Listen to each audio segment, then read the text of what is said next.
Here we go.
What up? What up? What up? What up? What up? What up? What up? What up? What up? What up? It's your boy T.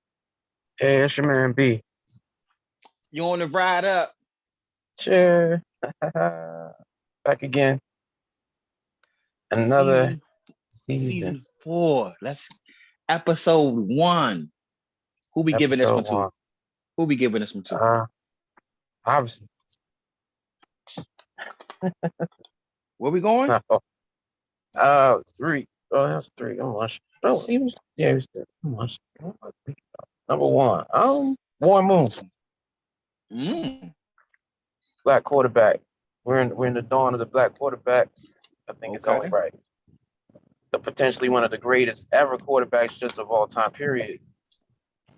You know what I mean? Just how his numbers reflected, you know what I mean? Like, one of my favorite quarterbacks growing up was Randall Cunningham, but Warren Moon, I remember like watching him in the playoffs with the Oilers and shit. And yeah, he was fun to watch too, man. I'm not mad at that. So let me ask you a question. Since you brought up black quarterbacks, Yes, sir. Wasn't where I thought we were gonna start the show, but since you here, do you think Jalen Hurts got a legitimate claim for the MVP this year? I only watched them the 2 times they played, Washington. He really carved the Commanders up that first time, and then he didn't look as good the second time. I mean, they 10-1, man, or they're 10-1, right? It's not 9. Yeah. I mean, you can't be mad. Like, who's better on that team? Like, who's carrying that team? He's the quarterback. He's doing what he did. He just had the record for most running yards from a quarterback. Like, that's not Lamar Jackson. That's Jalen Hurts. You know what I mean? That's not Mike Vick. That's it's Jalen Hurts, though. I mean, he should definitely be a candidate. I mean, who else would you put up there? I definitely see it as a 2-man race right now between him and the favorite, Patrick Mahomes. Yeah, I mean, and Patty, Patty's he's just something else, man. He's a unicorn. So, shout out to Jalen Hurts. I was happy. I'm actually happy about. I mean, I'm not an Eagles fan by far, of course. I'm a Washington football fan, but I like to see black quarterbacks, succeed. And he was counted out. First of all, he was counted out in Alabama. Then he was counted out again when he got drafted. And then, he was counted out as the Eagle starter even last year when he got into the playoffs. So, you know what I mean, to see him have this much success is good. One of my predictions was he's gonna have a better career than Tua. So now he's kind of still on that pathway. It's funny you called him a unicorn. I just found out something. I just found that a unicorn is a person who's in the middle of a swingers couple. A swingers couple. I found it out the other day. That's a new one. Okay, learn something every day, bro. Okay. All right, I didn't know that. Wow. Not only that, so I found that out. Hey, listen. I do know the swingers, they put the pineapples upside down too. So if you see that, see that symbol, you know what it is. Hey, listen, man. We can't go too far into this episode without announcing the big news that's going down tomorrow. Our brother, our boy, fellow passenger in the ride. What up? Hey. Co-host what up? Of all First Verse. You already know. To know Mr. Lover. What up? If you don't know him, hate yourself. The man, the myth, the legend. Felix Caleb God. Yet. What up? Felix Caleb God. Are you ready? Are you ready for this? Bruh, the great carpet premiere of Open Secrets. Are you ready for this? Yeah, man. I hope so. I better be. I better be. That's what's up, man. I'm supposed to join in later, dog. I'm leaving from the theater all the way to Capital One right now because I gotta be at work in a couple of minutes. You know what I'm saying? And I totally forgot that it was we were running around 4, and I was like, damn. I know I'm something. Well, listen, we can drop you off wherever you gotta go. But I just wanted, as long as we got to get you in here for a quick second at least to say hello to you. Hey, listen, what's good? You know how I know you nervous? How you should be nervous, but a good nervous? It's because I'm nervous. I'm like, I got like 2 seconds. I got like 2 seconds, and I'm nervous. Yeah, you got more than 2 seconds, my guy. I'm more nervous that motherfuckers gonna be like, they're gonna have to rewind and see if I was in it or not. Like, you wanted that shit. I'm like, I was in it. I was in it. I had important head nods and body movements. Like I was, I was set. Listen, I was setting the scenes. I brought my artistic ability the best I could. Man, I'm looking forward to going down. It's going down tomorrow, baby. It's going down tomorrow, bro. This shit's gonna be lit. You know what I'm saying? I think I got you in trouble with Barry last weekend because I told him he was actually doing brunch for my sister-in-law for her birthday. I was like, man, you going to Felix Jump? I was like, is his premiere? He was like, nah, what you talking about? I was like, oh. No, Hey, listen. Man, congratulations. It's the gift and the curse of knowing somebody who young, black, and successful. The tickets ain't last long. Exactly. They didn't last long. Yeah, it was a crazy play because I thought, to be honest with you, I was kind of skeptical. I was like, yo, okay, yeah, we're gonna sell the tickets. And then my actors keep texting me like, yo, man, like we got like 6 tickets left. I was like, what? I'm like, oh, this shit's gonna sell out. And I was hitting people up like, yo, man, get your tickets now. By the time I even end the sentence, the joint already sold out. And then I had people kidding me up like, yo, man, I need to go. I'm like, let me see what I can do. I reached out to the salesman and we moved to another room. Next noon, the joint sold out in 1 day. I'm like, damn. Oh, wow. Man, congratulations, bro. That's awesome. Hey, you know what's going to end up happening, Felix? You're going to blow up so much, man. It's going to be like one of these concerts, man, where it's like, you're going to have to announce another date. You got to double up on the showings, man. Yeah, but I'm definitely having a second screening on the joint, you know what I mean? And the goal is to have, more local celebrities and athletes like, Vernon Davis, he said that, if he wasn't, I think he might be with the team, but if he was in town, he would have showed up. I have, a reporter from Fox 5/WPGC. He's going to be in the building. You know what I'm saying? So, like I said, man, I'm trying to, I'm trying to showcase this project because this project is well written. The actors are phenomenal. The extras are super dope for helping your boy. You know what I'm saying? It's only right. You know what I'm saying? I'm just like I said, I'm nervous, but I'm excited. I'm looking forward to it. You know what I'm saying? And I'm happy that this person just left, so now I don't have to worry about finding parking. But yeah, man, it's going down, man. It's going down, but baby. Hey, Felix, What's up, man, we're gonna let you get out of here, but man, thanks for stopping, man. We enjoy seeing you tomorrow, big dog. All right, man. I appreciate the flowers, man. I see y'all tomorrow. And you know what? We're gonna turn up right after that. You already know how we do. You know how we give it up, baby. So absolutely. Nah, yeah, All right, we in the building. Yeah, We in the building. Yes, sir. it's gonna be an event tomorrow, man.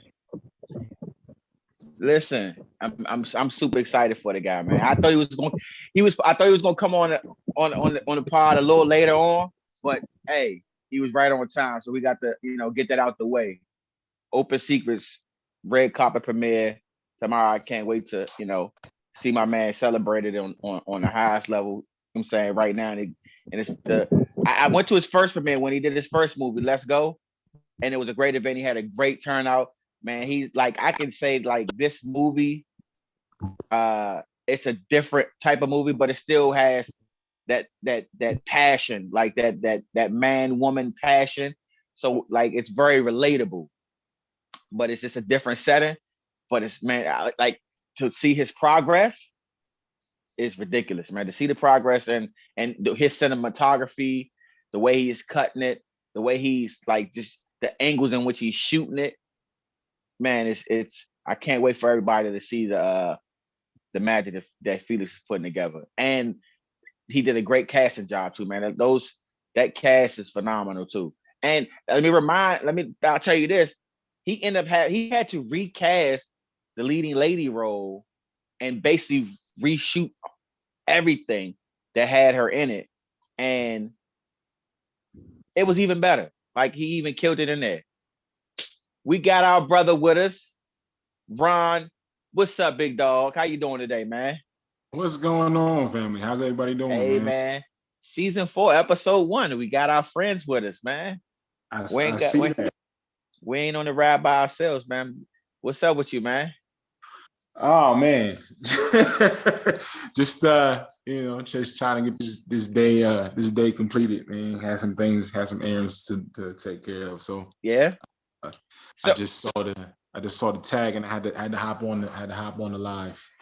Hey, so since I know that you are a music guy like myself, you love the music, man. I love it. Yeah. I had this conversation with you briefly last season, but now that you've had an opportunity to listen to some music, do you have a nominee for best rap and R&B album of 2022? Because King Disease 3 and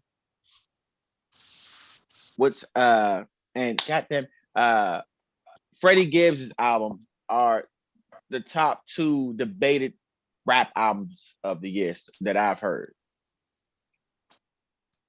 I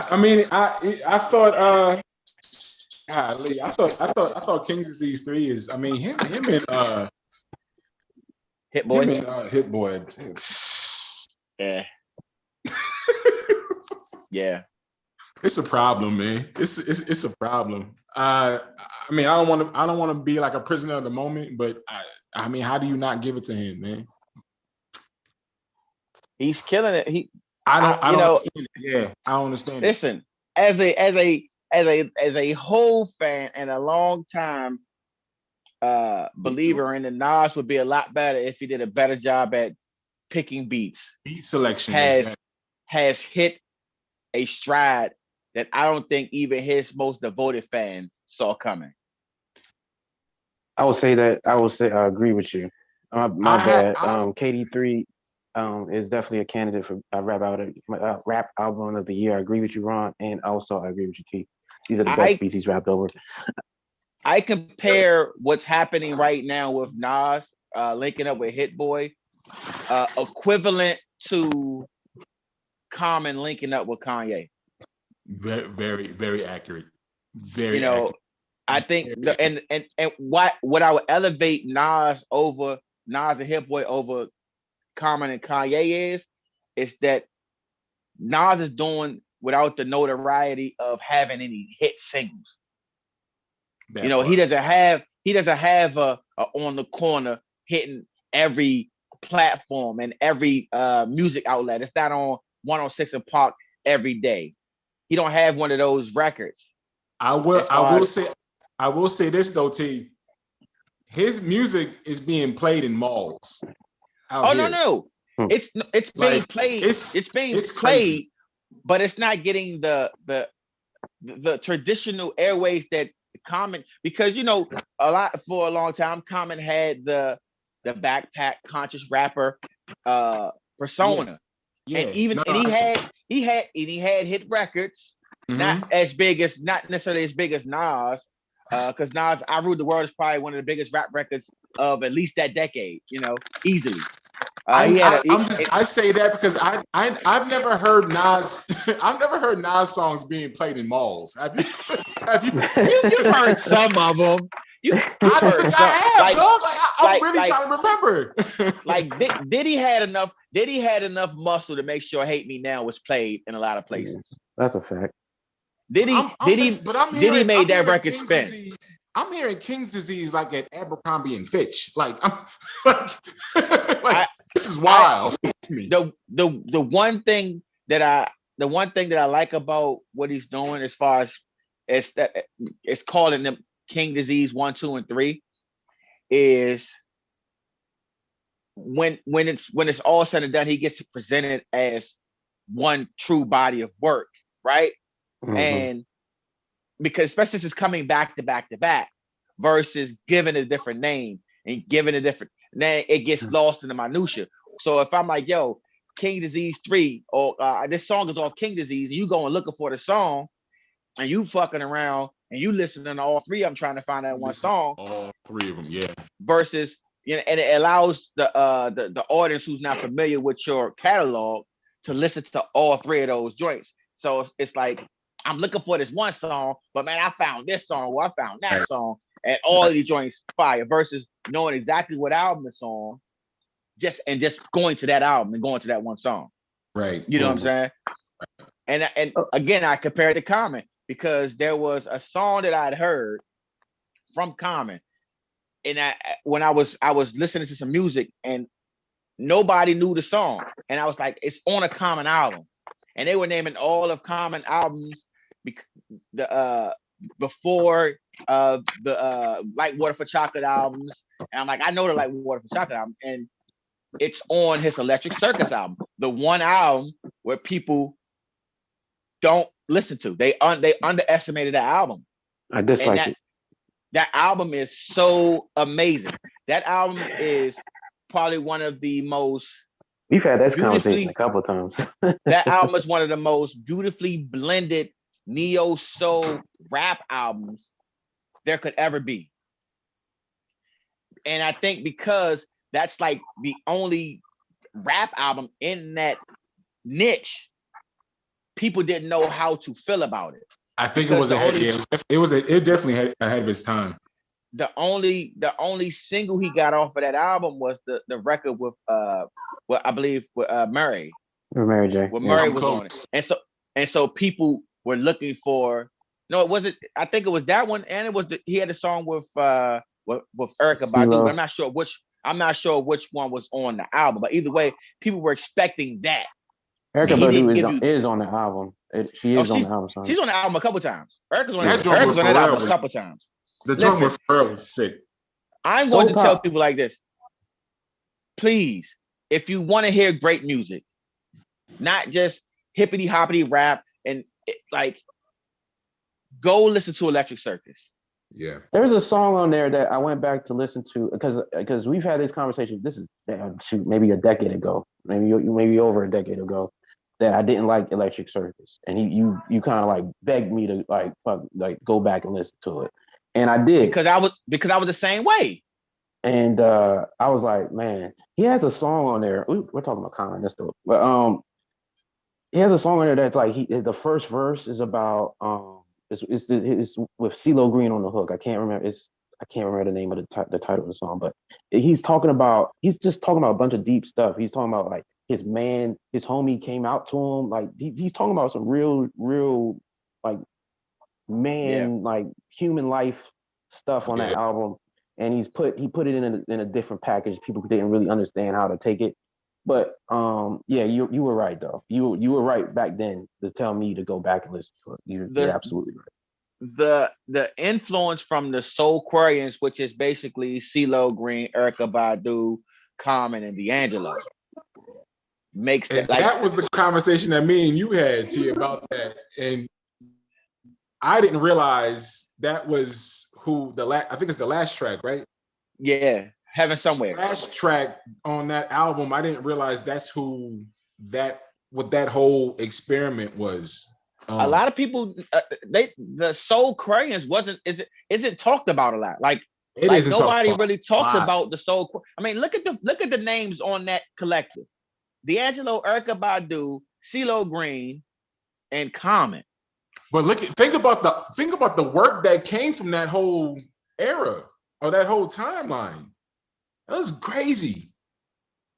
That was a crazy, crazy timeline. Like all the music that came out of that studio at that time was crazy. Man, it was phenomenal. So, the reason why I brought up the topic of asking you what did you have a favorite album of the year? Is because the Soul Train, the Soul Train Music Awards just came up, right? And my guy, actually, both of my guys, Deon Cole as the host, but Tank, it had a hand in a lot of the pre-show. He had a great performance like he performed slow with Jay Valentine. And man, I just thought this was one of the better award shows we've had in a very long time. It was really good. And I was just looking at a lot of the nominees, and my girl, Ari Lennox, was up for Album of the Year. She was up for the Album of the Year. She's up for, I think, she had like at least a song. But imagine people not knowing who you are and you being an underdog and to look up and find yourself in a category going up against Beyonce. Ari Lennox is pressure. But imagine being a rapper. Imagine being a rapper and being low key, and then you look up and you in a rap album of the year catalog with Hove or one of the greats like Nas, or like imagine that feeling, you know? Yeah, Ari Lennox is pressure, man. Ari, shout out to Ari. Her she's dope. Super dope. Heavy. Shout out to 811 too. Oh, gee. Man, you swerved us, T, because now we're talking about rap. I mean, if you want to talk about it, we can talk about it. That's part of the rap, baby. That's part of the rap. I had before I had this headache for most of the day, I had so much energy because I had so much energy for Stephen A. Smith. I had a bunch of energy for him. Oh boy. I mean, hey. Oh boy. We'll give it to him. And shout out to Jay Williams, even though he's a Duke, alumni, for stepping to him this morning and actually like putting that Jerry Jones thing in its proper perspective when he lost the ball. I'm talking about Stephen A. Smith. That was the most shuck and jive thing I've ever seen in my life in the last month. There's been more, there's Terry Crews is out there. There's a bunch of, people, Candace Owens is out there. So can't say that's ever in my life, but Herschel Walker, Werewolf and Vampire, Herschel Walker. So I'm taking it you didn't like his take on the whole Jerry Jones. Absolutely not. And his little 70 years ago picture. And you know why I don't? Because those kids didn't go to school. They didn't even get to class that day. Why? Because he was in the way. What? That hindered somebody's education, but he was able to get that education. You understand? That's not 70 years ago. That's life. You understand? There's no time period for that. So what you're talking about is trash on its face. There's somebody should be answering for that. He hasn't even answered for his race. He hasn't answered for his racism or even assumed or presumed racism. I'm talking about Jerry Jones. But you want to let him off the hook when there is actual now proof of him being in somewhere that is tangible, right? So instead of you being a journalist like you're supposed to be, like you were, I remember you know, Steve, like you were a journalist. Instead of being the journalist that you are and a supposed, you know, a black man that you are, you go and step and fetch for this man. Yeah. And you hide it under the guise of, oh, you want to, you know, open the Pandora's box. Yes, I want to open Pandora's box because I don't have in 30 years, you're not going to see me hindering some white person, Asian person, another black person to from getting something that they want or need. You know, it's funny because everything. What? Give me 1 second, fellas. Hold on for a second. Hold on 1 second. Hey. Hello. Is it extra large or two? Come in. Hey, I got a special guest with me right now. I got a special guest with me right now. You got to get in front of the camera. Oh my God. The owner of Zella Famani is sitting under my Chuck Brown poster. Oh wow! It's sitting under my Michael Jackson poster. Oh wow! Beautiful. She came to drop something off for me. Thank you. Thank you so much, Miss Zella Famani, y'all. You crazy. Have a good one. Thank you, darling.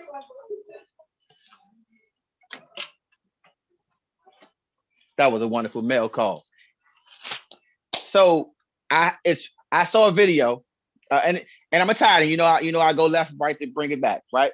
I saw a video of Oprah Winfrey interviewing Michael Jackson, and I hadn't seen this one before. I'd seen one when she was at his house, Neverland Ranch, where he was showing her how to moonwalk and all that stuff. And as a youngster, I always thought that they were friends. Like they had like friend energy, right? And like I always had that, you know, Oprah was a friend of ours, like our beloved heroes. She was a friend of them, you know. And then the whole Neverland, the Neverland documentaries came out, and she was, you know, basically in the forefront of basically running his name down, with people accusing him of the pedophilia after his passing, long after his passing, like to not be able to defend it. Like, and I was like, what threw my mind off is that she was asking him about his skin, and he basically had explained it, but was like, you know, and he was telling her, and I'm thinking again, I'm thinking they're friends, and he's telling her, hey, you know, it's sad that people choose to ask me questions about this, like I'm not Michael Jackson, like I'm not putting out amazing work. Like you're not going to, if you get to be in the room with Michelangelo, you're not going to ask him about, you're going to ask him about the art, right? And she just basically like disregarded it, and then asked him about plastic surgery. You know, and I thought that was crazy. And I said something to the effect of, it's like she's being a tabloid whore, right? And I got pushback from a black woman because I was attacking a black woman, but I had an issue with the fact that we can't just give people this pass of being in a category if you're not doing something for your people, right? And I'm like, and then they try to go and say, well, the pedophile. I'm not talking about the pedophilia stuff. That's a separate conversation. I do feel some type of way about that, but she's entitled to go down that road as a journalist, right? And she went down that road with Michael Jackson. With Michael Jackson, she's disregard Tremendous face and says, "Oh yeah, I don't want to talk about the art. I don't want to talk about you being the king of pop and being the most well recognized artist ever. I want to ask you about your plastic surgery because people ask about it. Well, Oprah, if you're up here, why you need to be asking lowbrow questions, right? But nobody cares about that.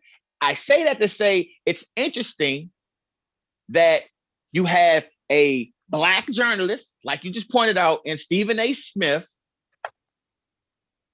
and now you get to ask $1 million question to somebody of great influence in Jerry Jones, and you choose not to. Right.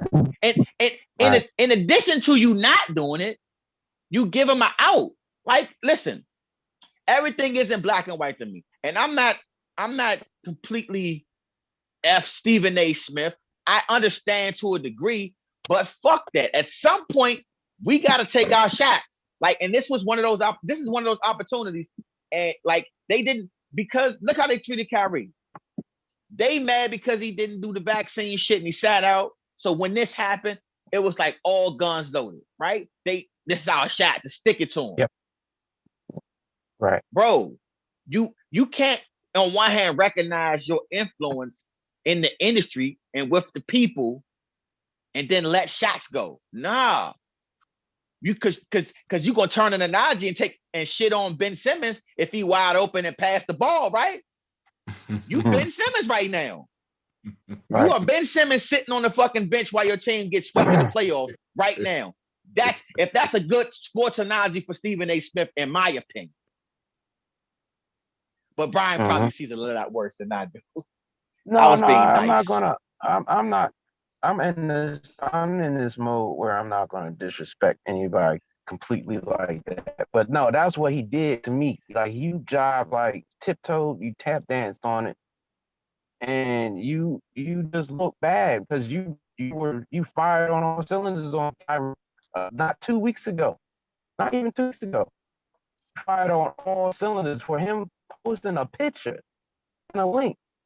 And you can read all into that. You can say what you want. I'm not gonna judge Kyrie because he's already that's already been said. I don't think he's the smartest person. I also don't think he's the dumbest person. He's just a guy. And he posted a link. And you can, like, I didn't watch it, so I don't have a really firm opinion on the actual content that he linked to. And he apologized. Yeah. And y'all still wanted more out of him. And it was really, really weird and wild to see that Black journalists also wanted to, like, get in on the stomping of this kid. As man, he's a man. He's not a kid no more. And it was just a shame. And then when you see a billionaire who has been treated to the utmost reverence, even though he doesn't deserve any of it, because he doesn't respect anybody, like, and he has this like really huge skeleton in his closet, and he continues to use white supremacy as a means to an end that benefit him, and you don't say anything. That's garbage. Like, you need to be disciplined. You need this, Stephen A. You need that. Like, if Kyrie needed to be verbally disciplined, you talking about cancel culture. Your words were cancel culture to Kyrie. So now it's on the other end. You're oh my God, yeah. You are this big bad man with the athletes, but when it was an owner, you wanted to, get the water for him. Come on, bro. Come on. Like, that's what, and I'm not gonna high quality H2O. High quality H2O. And there was a bunch of stuff that happened this week, man. Like the Kanye stuff that just happened yesterday. Look, bro, we can talk. That's the beginning and the end of the conversation. Fuck Kanye. Cool. I want to talk about. I don't care about Kanye. Kanye has already said what he said, right? And hopefully he gets some help because he doesn't sound healthy, in my opinion. I want to talk to the defenders. Like, what are y'all defending right now at this point? Y'all sound crazy. Hey, Y'all sound crazy. Any stitching left on the cape that I might have had got burned to shreds the second he came out his mouth and said that Hitler wasn't all bad. And then he posted a swastika. Nah, nothing. Nah, he actually said the words "I like Hitler." It wasn't even. Wait, he did what? I like Hitler. He said that. Yeah. What did he do? It was this. It's nothing we can he's talk about. He's trying to burn it all down. He does like it is what it is. I don't want to talk about Kanye himself. I want to talk about the defenders, man. They're still defenders. I don't understand it. Y'all look weird and stupid. Y'all making y'all look. Y'all should have the sense to understand that somebody is unhealthy and just spouting just off the wall stuff. He's burning his own house down. Giving this man a platform at this point. Yeah, deplatform. He needs to be deplatformed until he can really recognize that he needs help. He's got to be deplatformed. Is that a word? Is that? Yes, that's a good word for it. Deplatform. Deplatform needs to be deplatform. If I could chime in real quick. Yes, sir. I was talking to my lady, about and my mom when she was here at last month, when she was here for her birthday, and I was talking about I talked that air off about delivery and agenda, right? And I was trying to get across to them, what I felt, everybody's not going to be on the same agenda, right? Everybody's agenda is going to be, different. And the delivery is where I think we all get confused with, right? Just in general, not speaking. I'm not speaking on Kanye, not speaking on Stephen A. Smith, not speaking on the past talk that we were just talking. I'm just speaking in general. And I feel like our agendas are all different because we all have somewhat of a not a selfishness, but a agenda. And I think we all I think we all have to work on our listening and our understanding, and we also have to work on our delivery, on what we're actually trying to deliver to people. Yeah. When we're vocally talking about agenda, or our agenda, or whatever it is. And I think that the gap in the barrier in the brick wall, or whatever you want to call it, whatever you want to call it, is the delivery and us listening, really trying to understand it.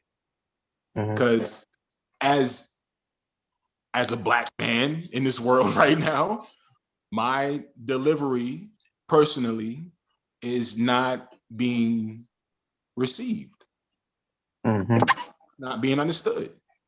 And I have to do a better job on my end delivering my agenda. Gotcha. And this is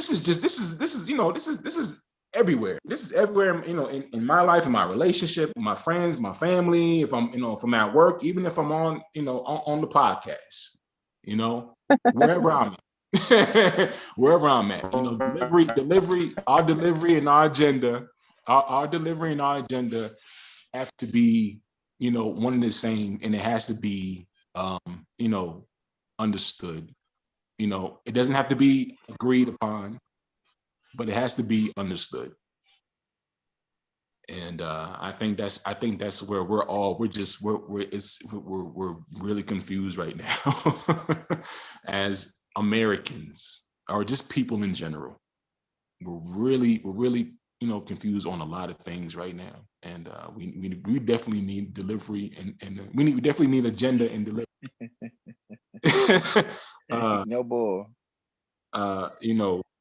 Moving forward, because it's It's getting murky out there. It's getting muddy. I think I saw some. I can't remember who. It might have been Brian. Brian, you might have posted something where somebody, it might have been you. I don't want to give you credit if it ain't yours. So I'm gonna take it back if it wasn't you. Uh, where they basically said that don't make the man the mountain. Yeah. And basically equating it to, don't focus on the person, focus on the issue. On the issue, yeah. And I think that's what's happening a lot. Like, the fact of the matter is, like, even if you, and I don't want to keep talking about I know Brian is not interested in talking about him, and therefore I'm not about to keep bringing him up to have a conversation about it. But just the fact that there are Black people who stake claim to being Jewish, Black Israelites, and that there is a searching for self that we as Black people are doing. Rather than people looking for some non-Jewish person to say something that can be taken as anti-Semitic. Right. Just as they can be outside protesting with Black Lives Matter and stop the violence and no Asian hate and all these other movements, they can also be allies and assisting people of color to see if they are of Jewish descent, But when you question those things, a lot of Jewish and I've had and see this is my favorite thing about Instagram.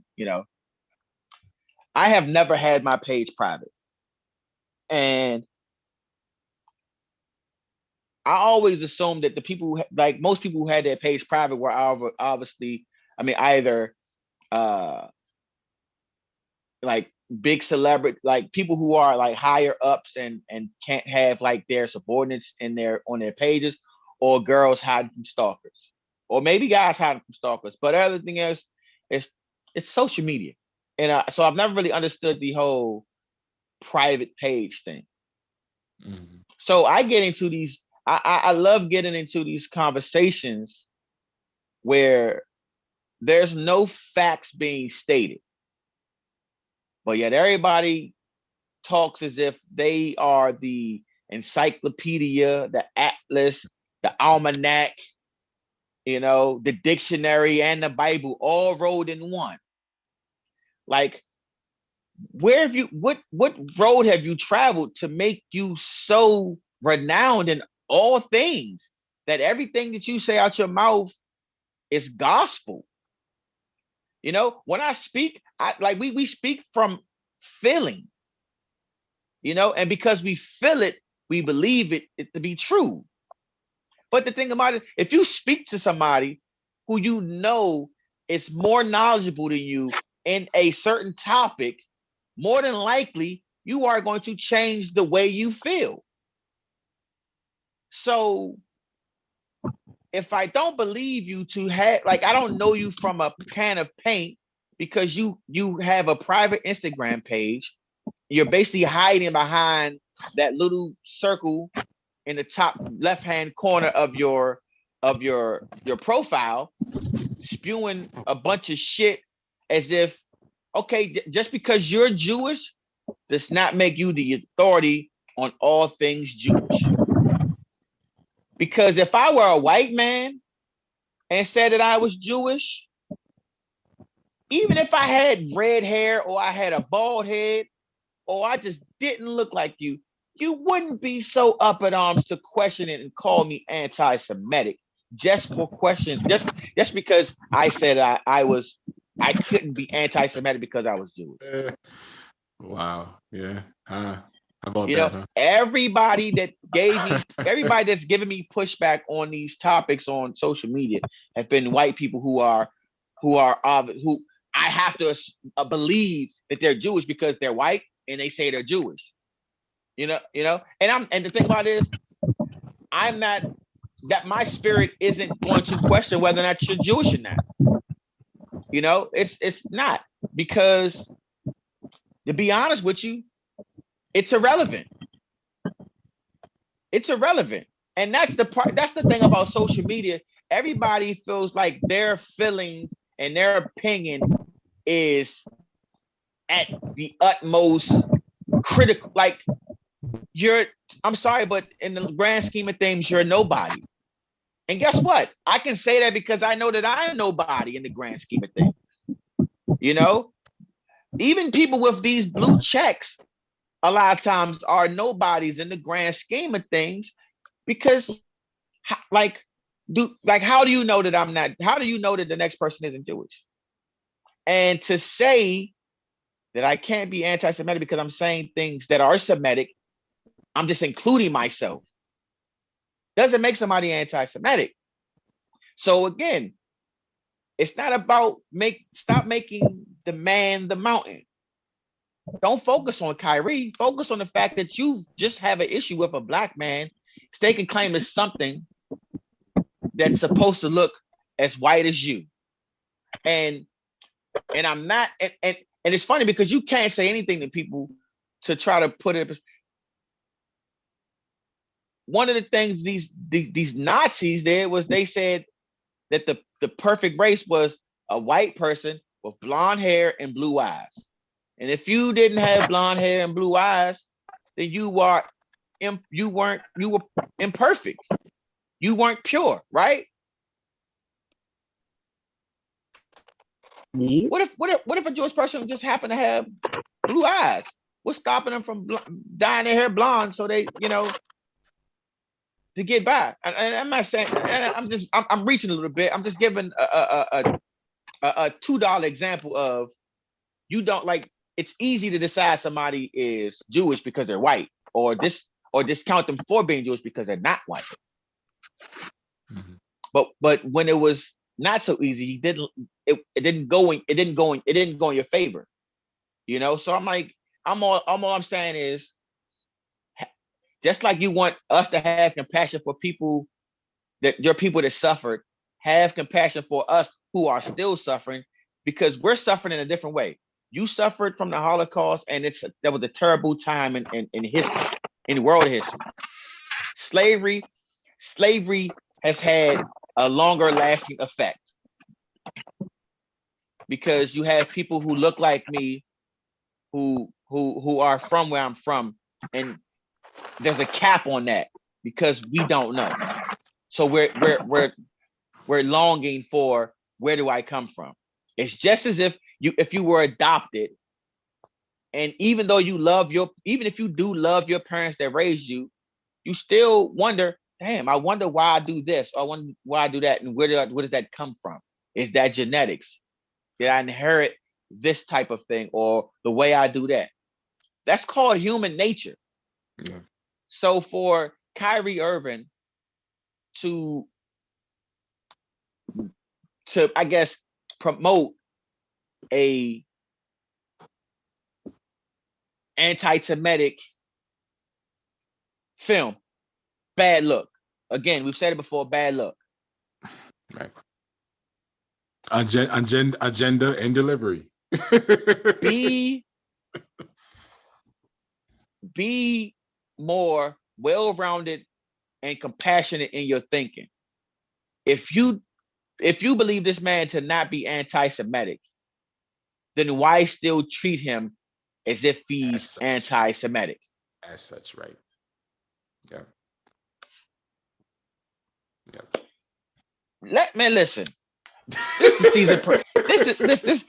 Brian, you got all deep and thought, and I try to match any man. Listen, my Commanders are 7-5. We play the Giants this week.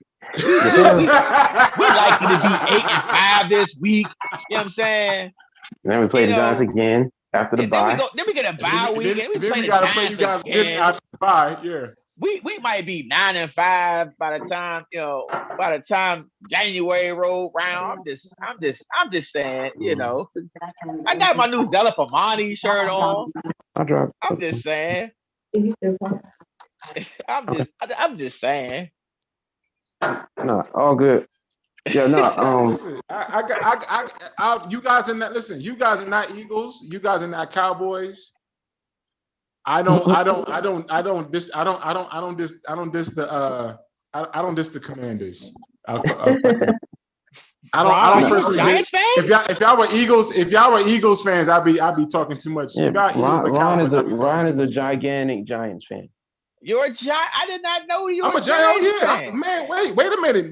Now, Jesus Christ. wait, hold on. I got the. Hold on. I need. Listen, when you go get your jersey or whatever Yeah. apparel you have, because I know you I about got to it. break You know, out something. that's all day. Nice. That's respectable. That's I all. need to listen. How is it? How are you a Giants fan? Please explain this to me. He's from Connecticut. Fuck that. No. Oh, but when he a Bulls fan, is he from Chicago? So Well, I mean, that was which okay. So, one is it, my nigga? well, what do you mean? I'm not. I mean, I'm a Giants fan because of family. That's just family. That's. I mean, Okay. Growing up. I mean, you kicked out the family if you weren't a Giants fan. I mean, growing up in Southern Connecticut. I mean, that was the team. You know, that was just the team. We don't have a team in Connecticut, so Which hockey team do you root for? The Canadians, Dallas Stars? Canadians all day. The Canadians? Yeah. He's a Canadian. He's a Canadian. Listen, all of my other teams, Brian, except for basketball makes sense. Ron, hold on 1 second. Brian, the Yes. answer of the Montreal Canadiens can't be because he's Canadian, because that would imply that there's only one in Canada. He could be a Toronto Maple Leafs fan. That's true. But I was born in Montreal. How are you? I mean, I don't. I don't. I mean, certain teams make sense. Certain teams make sense, and certain teams don't. He could have been sense. Edmonton Oilers fan. That would make more sense. Yo, to be honest with you, I'm a Washington Nationals fan because y'all came from Expos. Yeah. So I'm a Nationals in I'm a Nationals fan. So I mean, the thing that doesn't make sense is probably my Bulls, but I mean, it makes perfect sense. You live in Chicago. No, it's because Jordan's the greatest player of all time. Next week you're gonna go on vacation to Las Vegas and you're gonna come back with a Golden Knights hat and say, never that. I vacationed in Vegas. Never that. These teams are going to be on the tombstone, bro.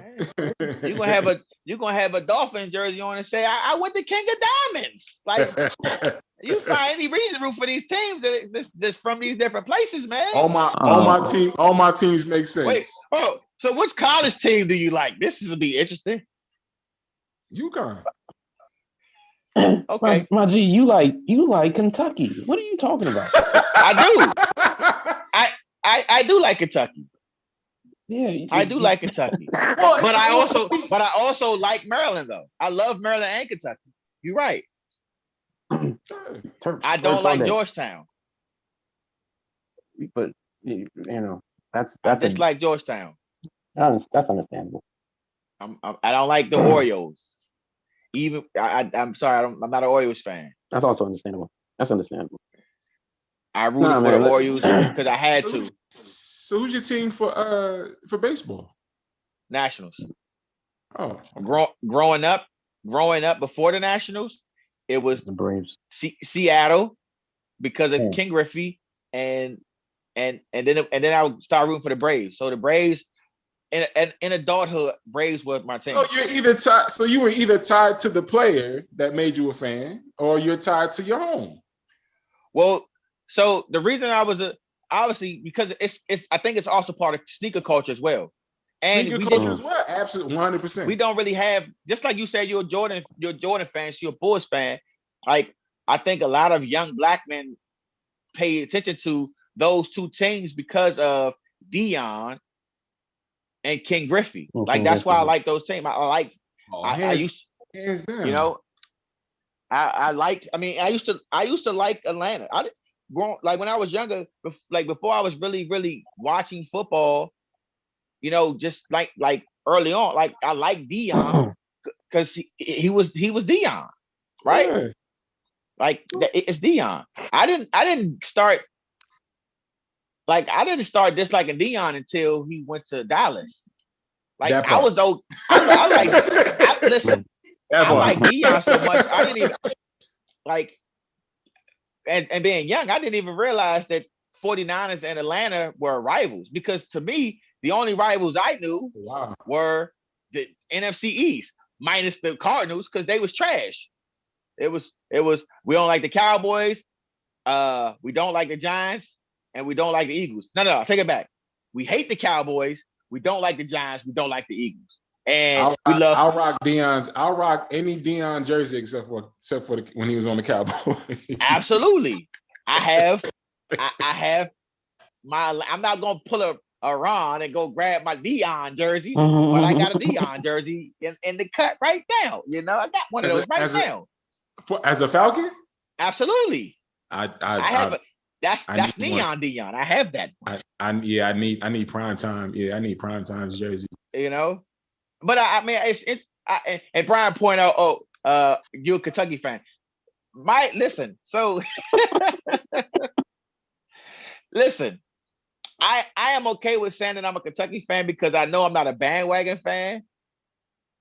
I became a Kentucky fan from this. It was this NCAA basketball game, and they didn't have the licensing to the NCAA players, so they basically it was like all made up players. But I like Kentucky because of the players. Like I actually like the team Kentucky. Like Rex Chapman was one of my favorite players growing up. He played for the Bullets. He went to Kentucky. You know, so I like Kentucky, but then I ended up getting this game and they only had like 10 teams on it. One was North Carolina. That's a never. The other one was a Duke. That was never. And then there was Kentucky.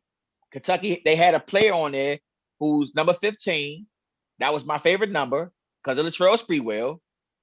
And he was a three-point shooter. And there was a player on the actual Kentucky team, the 97 team. That's my favorite. Even though I love John and I love Boogie, and I love that AD went undefeated and got the national championship for us. I love all that. But that 1997 Kentucky team is it's my second favorite basketball. Well, it's my second favorite basketball team of all, like college basketball team of all time. So they had Jeff Shepard, they had Ron Mercer, Antoine Walker, Walter McCarty, Tony Duck was on that team. Great team. Derek Anderson was on that team.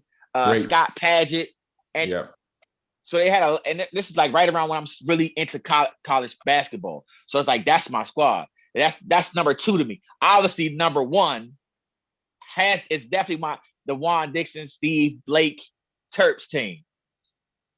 Byron Mouton, you know what I'm saying? My man, Lonnie Baxter, Steve Chris Blake. Wilcox.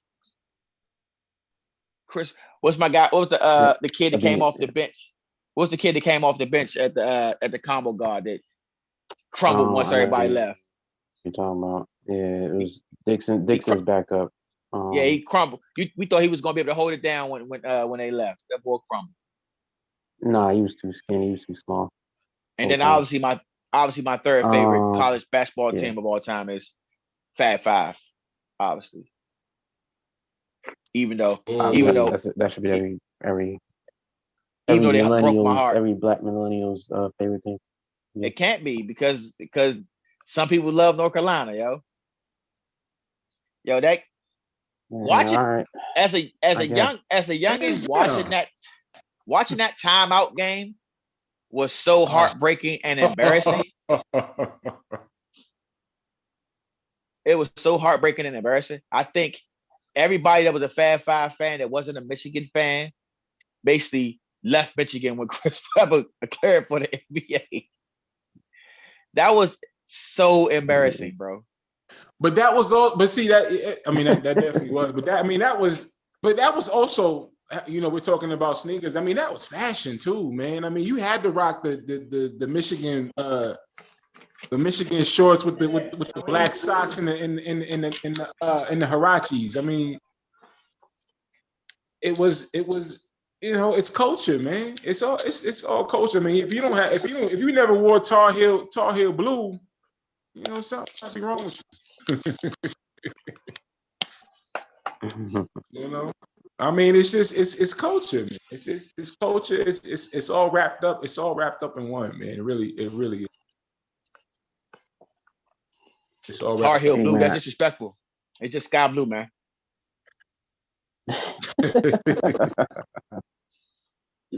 Oh boy. Hey man, I'm actually might have to dip out early on you guys. But Hey, listen, man. It's been a wonderful episode 1. Yeah. It's been dope. We have Felix. We got a special guest from the founder of Zella Famani. That was dope. Got Zella Famani. Open secrets. You know what I mean? Big Ron. What's the viewing on that? I mean, is it going to be available online? Open secrets. We're gonna ask. We'll ask Felix because I'm not sure. He hasn't announced when it's launching because I think they're in the works of actually getting it picked up by a particular streaming service that I won't say at the moment. Oh wow! Okay. Yeah. Awesome. Yeah. That's what's up. I think that's the goal, but then there's other opportunities outside of that one particular platform that would still work in their favor. So I think that's the goal. But cheers to Khaled God. Congratulations to him. Next time we talk, we're gonna, we'll see the movie, absolutely have opinions, and of course it's gonna be great. But and we're not, even if it wasn't, we wouldn't say it was. We're going. So tomorrow after the premiere, I'm going live on Instagram. Yeah, hopefully I can stick around for that. But I'm going. Yeah, even if you can't, you can still tune in. I'll be going at least. And I'm going to try to do it from the actual On the Ride Up handle, but because I have more active followers on mine, I might just do it from mine, and it'll just be under my my personal page. And maybe we will tag On the Ride Up or something. That's what I'm going to try to, or the other way around. I'm gonna do it from On the Ride Up and tag my personal, so it'll notify people who actually follow me, and then I'll tag all the actors, Felix, and everything like that. And I'll probably do if we get the chance, I'll probably try to shout out to Felix, man. It's gonna be dope. It's gonna be dope. Hey, listen, and we got some. Yes, sir. We got some new intro music. Shout out to my guy King Chase. It's from his one of his project songs called Already. But it's gonna be, you'll hear when we post the actual podcast on Anchor, but also it's actually on the show right now advertising it's advertising season premiere. But listen, you've been on the ride up. Yes. One.